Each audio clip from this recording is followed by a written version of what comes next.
그러면 여러분 여기서 이런 얘기를 한번 해볼게요. 면적에 대한 얘기죠. 중개업자가 중개하는 대상물은 토지나 건물이고 토지나 건물은 공통적으로 면적이라는 게 있습니다. 그러면 여러분이 중개를 할 때 면적에 대한 개념 생각해보고 진짜 이게 실무예요. 여러분이 배운 얘기랑 어떤 차이가 있는가 한번 보란 얘기죠.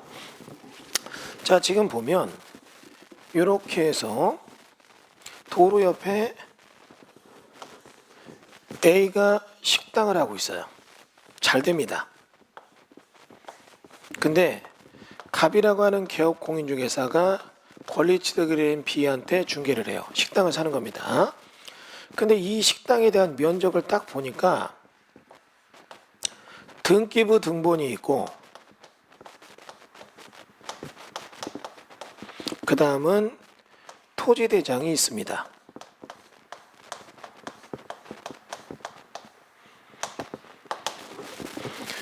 등기부 등본과 토지대장이 있으면 여기에는 면적이 있죠.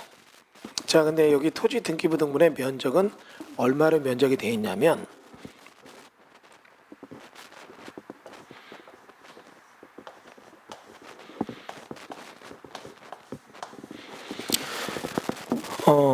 등기부 등본은 1520의 면적이 되어 있고 미터 제곱입니다. 제곱미터. 토지대장은 1420 제곱미터의 면적이 되어 있어요. 여러분이 중개를 한다면 면적은 어디를 기준으로 중개를 할까요? 중개사 공부하신 분들 토지대장 면적과 등기부 등본 표제부의 면적이 다르면 권리관계는 등기가 우선하고 이런 표시사항에 대한 얘기, 소재지, 지목, 면적 등은 대장, 공부가 우선한다. 이렇게 배우셨잖아요. 그러니까 어떻게 해요? 면적은 1420이다. 이렇게 쓸 수 있는 거잖아요. 자, 그러면 이제 요거를 좀 다시 바꿔볼게요. 예.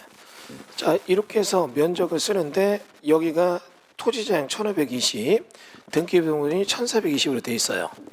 그럼 당연히 1520이 우선한다. 이렇게 해서 중개를 했습니다.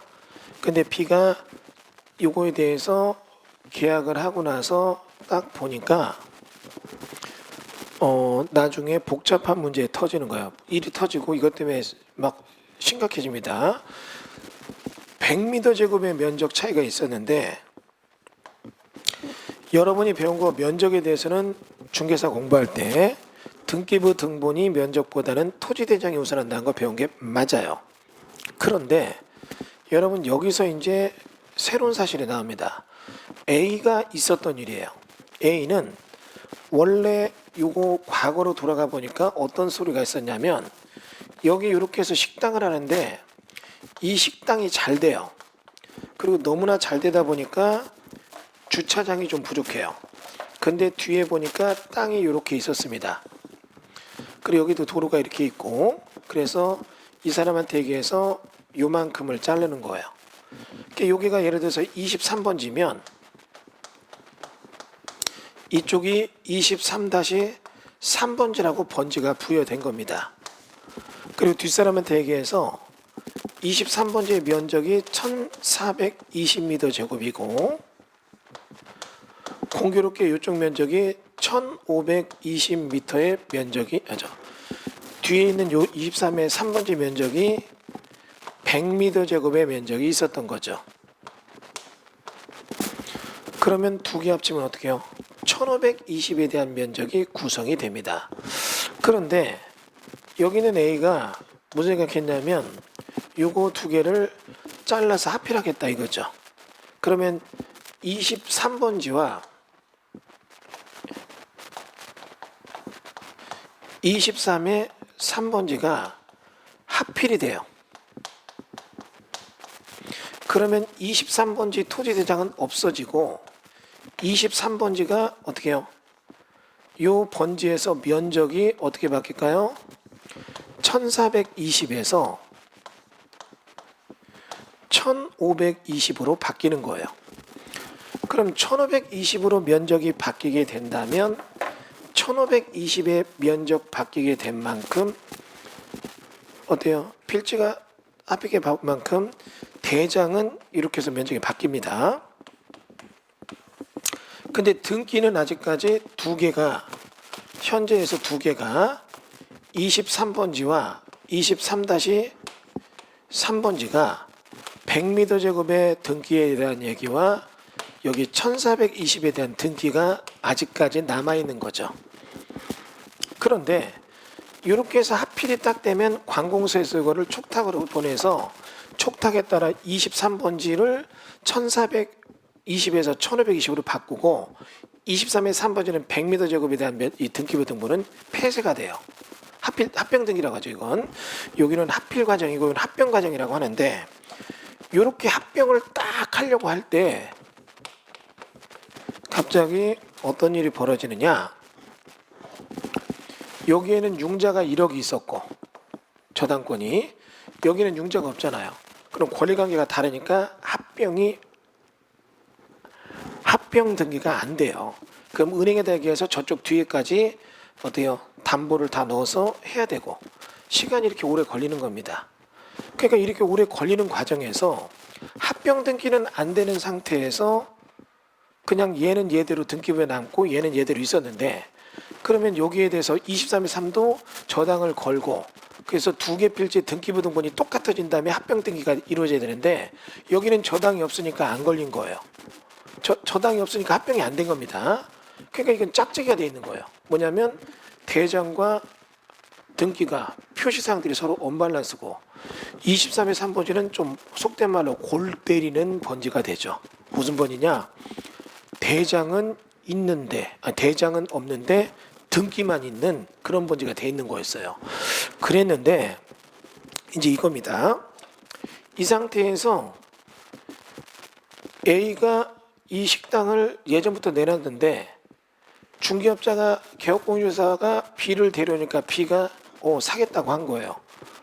그러면 우리의 A가 요거를 그대로 얘한테 다 통으로 팔아야 좋은데 얘는 그냥 가격을 깎아달라니까 그래 깎아줄게. 그래서 어떻게 해요?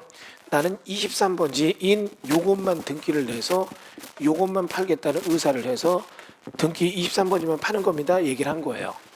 그래서 중개업자는 23번지만 판다는 얘기를 23번지 매매 계획이라는 얘기를 등기부당 내용에 따라 거래한다 이렇게 쓰고 자기 혼자 대장을 떼서 면적이 안 맞으니까 대장 면적 1520이라고 쓴 거예요. 계약서에. 그러니까 쓰고 나니까 얘는 어떻게 되냐. A는 재빨리 요거는 따로 있으니까 요거를 다시 분할해서 요만큼 필지는 빼고 그리고 A는 요거에 대해서만 판 거죠. 근데 B는 사고 나서 보니까 시간이 지나고 나서 보니까 면적이 1520인 줄 알고 여기다 증축하려니까 면적이 1420이에요. 그러니까 이거 왜 100m 제곱이 없느냐 얘기한 거죠. 개업공유사 갑이 그러네 진짜 그때도 이상했는데 알아보니까 A가 얘기합니다. 나는 너한테 분명히 그때 등기부 등본 가서 23번이면 판다. 등기부 등본 보여주지 않았느냐. 요것만 파는 겁니다 했는데 중개업자가 이걸 못 알아먹은 거예요. 무슨 얘기인지. 무시하고 계약서만 쓴 거죠. 그럼 어떻게 해요? 100m 제곱에 대한 요 땅의 등기는 안 판 게 맞아요. 그러면 요것만 팔았는데 그럼 얘는 분할해서 원래 있던 대로 돌려놓고 지는 이 뒤에 땅에 대한 거는 이쪽에다 다시 원래 컴백 백홈 보낸 거예요. 그런데 이거를 해석을 잘못한 게 되니까 어떻게 됩니까? 100m 제곱이라는 면적이 없는 걸 있는 걸로 중개했잖아요. A는 분명 23번지만 팔았다. 1420만. B는 계약서 봐라. 23번지 샀는데 1520이다. 100m 제곱 없다. 둘이 소송 붙는 게 아니에요. 각자 얘기가 맞고 가운데서 중개업 잘못한 사람이 싸움이 다시 중개업자한테 불이 붙는 거죠. 그러니까 이거죠. 둘이 싸우다 이 싸움이 된 거예요. 그러니까 중개업자 갑은 뭐라고 했느냐. 예전에 중개사 공부했던 교육자를 내요. 중개사 시험에 전통적으로 나오는 문제다. 면적이 틀릴 때는 대장이 우선한다. 등기가 우선한다. 이게 헷갈려 버린 거죠. 그래서 어떻게 해요? 그대로 얘기가 복잡하게 튀어나간 거죠. 굉장히 마음 아픈 얘기입니다. 중개업자가 면적 100m 제곱에 대한 면적 손해액 전액을 물어줬던 그런 사건도 있었어요. 그러니까 여러분들 이렇게 여러분이 실무에서 배운 거랑은 중개사 시험 공부하면서 배운 거랑은 두 개가 달라요. 그러니까 여러분이 중개사 나 공부 오래 했어. 나 그래도 삼수했어.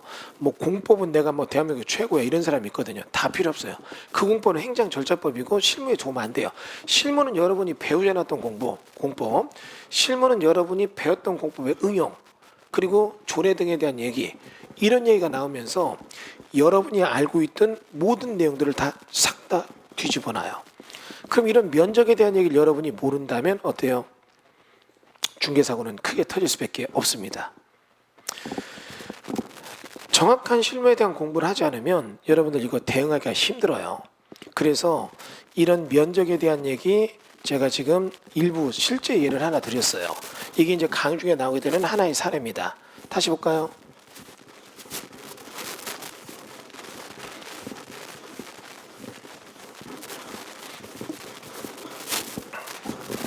한 분이 면적에 대한 얘기를 또 얘기합니다. 교수님, 제가 중개를 했는데 이거 어떻게 됩니까? 얘기해요. 자, 요렇게 되어 있고 요렇게 있는 땅이 있어요. 가보니까 요 땅이 이제 좋아 보여요. 그런데 여기 보니까 도로 옆이고 요쪽엔 또 이렇게 천이 흘러요. 그러니까 이런 데는 어떻게 해요? 고깃집 같은 거 하게 되면 사람들이 여름철에서 고기 먹고 옆에 천에 있으면 살짝 발도 담그고 좋은 거죠. 실제로 이쪽에 있는 나머지 전이 있으면 식당으로 지목이 대로 바뀐 농지 전용된 그런 식당들은 장사가 잘 돼요. 그러니까 이 땅을 중개업자가 중개를 했고 A가 갑에게 얘기해서 갑이 B에게 중개를 했습니다. 이 정도면 조건에 해서 샀는데 그때 평수가 한 560평 된다고 했고 560평의 땅을 샀는데 이 중에 실질적으로 개발이 안 되는 땅이 일부 있었어요. 개발이 안 되는 땅은 일부 있어서 요거는 제끼고 개발이 안 되는 이유는 많으면 그거는 뺍니다. 그러면 개발되는 땅은 여기 중에서 실질적으로 약 한 200여 평이 돼요. 그럼 200여 평을 좀 개발하고 앞에는 좀 넓게 전후를 쓰면 되겠다 생각을 했는데 여기서 이제 또 나오는 게 이겁니다. 어떤 얘기가 나오느냐면 이 얘기가 등장을 하죠. 뭐냐면 이 땅을 딱 이렇게 해서 대충 이 정도 되겠다 해서 딱 중개를 하고 B가 사서 식당을 개발하려니까 요 면적이 120평밖에 안 되는 거예요. 면적을 전체적으로 다 따져보니까 이 면적이 한 440평 정도밖에 안 되는 거죠. 110평이 어디 갔느냐? 왜 이런 일이 벌어졌느냐? 이 얘기입니다. 여러분 이렇게 볼게요. 요건 이제 우리가 공법경매 사건은 교재입니다. 교재인데 이 책에 보면 이제 굉장히 많은 지식이 있어요. 근데 요거를 제가 땅이라고 볼게요. 그럼 이 땅에 표면적이 있죠. 자, 그럼 이 땅이 표면적이 있는데 이 면적이 지금 이렇게 있을 때 얘기를 바꿔봅니다. 요거를 이렇게 놨을 때 이 면적이 있는데 요렇게 놨어도 표면적은 그대로잖아요. 표면적은 그대로인데 수평 투영 면적이 되죠. 그럼 수평 투영 면적이 여기 딱 되니까 이 면적은 위에서 볼 땐 줄었잖아요. 다시 보겠습니다. 지금 보면 딱 거리를 제가 잽니다. 거리를 재는데 거리를 제가 요거를 잣대로 해서 이렇게 재볼게요. 요게 지금 우리가 보는 면적이에요. 여기 보면 이렇게 해서 요 폭으로 저기가 길이가 요 똑같았기 때문에 면적인데 요게 만약에 요렇게 해서 보면 요 면적은 어떻게 해요? 그대로 유지돼요. 표면적은. 그런데 이거를 갖다 수평 투영 면적으로 딱 바꾸게 된다면 수평 투영 면적에 있어서는 여기는 요렇게 되고 얘는 요렇게 되고 요 면적이 주는 거잖아요. 근데 문제는 경사진 땅에서는요 안목지수가 있다 보니까 눈으로 보이는 현장의 모습이잖아요. 안목지수로 면적을 보이다 보니까 이 면적이 굉장히 커 보이는 거예요. 다시요. 아주 낭떠러지가 있다면 여기 서서 요 면적을 보면 위에서 우리가 신처럼 위에서 내려다 본다면 요 면적은 요거밖에 안 되지만 우리는 그렇게 볼 수 없으면 여기 서서 이렇게 내려다 보면 요 면적이 굉장히 크게 보이는 거죠. 그러니까 이게 지금 도로변에 약간 내리막길로 돼 있고 천이 있으니까 이런 식으로 기울어진 땅이라 안목지수는 대략 560평 된다 생각하고 봤어요. 그리고 옛날에 이 땅이 560평이 맞아요. 맞았는데 문제는 비가 많이 오면서 땅이 깎이고 해서 물이 차서 내려가 보니까 어떻게 해요? 포락지가 형성되는 거예요. 포락지가 형성돼서 원래 있던 520평이 이런 식으로 준 거예요. 그러면 이렇게 주면서 약 110평의 면적이 깎여 나간 거예요. 근데 이쪽이 이제 물을 많이 받다 보니까 더 많이 깎인 거죠. 그럼 깎여 나갔는데 물이 이렇게 차 있고 이렇게 있고 차 있고 그러면 깎여 나갔는데 이거에 대해서 안목 지수가 줄면 평지에서는 보일 텐데 경사지라 경사면 때문에 넓어 보여서 못 본 거죠. 그리고 못 본 상태에서 면적은 이렇게 돼 있지만 이게 깎여 나가서 이렇게 해서 하천등으로 잠식된 이런 땅들이 자연 발생적으로 이루어진 거면 이거는 국유지로 전환돼 버려요. 그러니까 여기 실제 면적은 560평 중에 440평밖에 안 남았고 이 중에 많이 깎인 쪽이 이쪽이다 보니까 이 면적이 깎여서 200평으로 여기 대충 개발된다고 봤던 게 120평밖에 안 되는 거고 그러니까 여기 이렇게 되니까 이 면적이 안 맞는 거예요. 여러분 이제 저는 중개사고 됐을 때 중개업자들 개업공유주에서는 많은 상담을 해서 엄청난 데이터가 있어요. 면적 얘기도 이런 중개업자가 실수할 수 있는 거 얘기하면 밤새 할 수도 있습니다. 근데 이런 교육에 대한 걸 교재 일부 썼고 그리고 여러분들에게 제가 직접적으로 이 얘기를 설명을 해요. 이제 수업을 하다 보면 개업공유자가 된 여러분들이 중개업할 때 어디에서 어떤 때 뭘 주의해야 될까 이런 것들 어느 순간 있어요. 물 옆에 물이 깎여 들어가는 땅들 있잖아요. 최근에 4대강 정비사업 때문에 강이 많이 차올랐잖아요. 그러니까 소화점까지 차올라요. 물이 7년대가 넓게 차니까 자꾸 땅 깎아나가요. 이런 거에 대해서 내가 적극적으로 어떻게 방어하기 위해서 뚝을 쌌거나 이렇게 해야 되는데 이것도 이런 거 받아야 되는데 그런 거 그냥 귀찮아서 천변 옆에 땅 뒀잖아요. 그랬더니 어떻게 해요? 내 땅이 깎여나갔고 이 비용이 안 맞잖아요.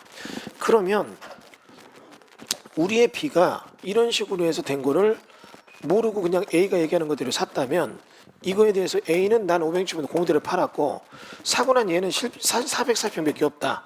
이거에 설명 안 된 우리의 갑이 이에 대한 뭐요? 배상 책임의 문제에 휘말려들 수밖에 없다는 얘기죠. 그러므로 여러분이 이런 문제에 대해서는 어떻게 해요? 조금 더 심도 있게 문제점에 접근하는 그런 학습법이 필요하다. 이런 얘기예요. 다시 보겠습니다. 지금 우리 보는 것처럼